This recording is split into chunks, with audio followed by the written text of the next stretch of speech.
ไม่สูงพี่น้องนั่งเสียงกันมาในก็มีรถโตโยต้าไทเกอร์กันหนึ่งกันนะพี่น้องกันนะอันนี้ก็น้ำเฮียงหรือเขานะน้ำเฮียงน้ำหายอันนี้เขาบอกนะหากันเลยก็หันหากันเลยก็หันกันนะถือมาตัวย่อมกันเขาว่ามันออกกันเลยครับพี่น้องกันนะมันอยู่ตั้งไตเลยครับเลยมาเข้ากันนี่พี่น้องเขาอ๋อในค่ะพี่น้องเขาสองรถผักเป็นในก็ตัวไว้กันนะพี่น้องกันนะน้ำโหหรือขาที่ก็หันกันนะ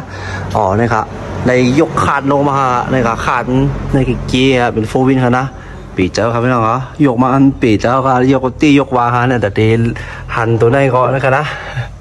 มันออกกันเลยครับพี่น้องนะมันจะมีตานำครับนะนำมันจะออกกันเลยครับมันจะมีตานำมาเลยครับนะขาก็ออกกว่าครับมันจะมีตานำมาเลยแล้วก็มันจะมีจึ้มหมอกอะไรนะมันจะจึ้มลอยๆเนาะอ๋อนำก็หายกว่าที่กันนะถ้าเป็นรุ่นได้ครับพี่น้องนะโตโยต้าไทเกอร์เครื่อง HL ครับนะมันมีตานำกันในแต่งตัวนะพี่น้องนะมันเดี๋ยวเหมือนตั้งหนึ่งนี่ครับนะแต่มันโม่เนี่ยอันนี้ก็เป็นใหญ่ดังอินครับเนาะมันหัวมันจึ้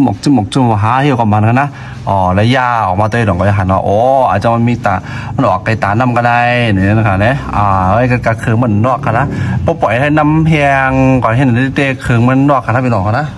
เดี๋ยวพี่น้องเขาอย่าไปปล่อยกันนะอันนี้ก็เป็นวิดีโอหนึ่งมาผักมันพี่น้องเขาเลยครับเนาะสอนพี่น้องเขาน้ำหายเนี่ยก็อันนี้ก็เป็น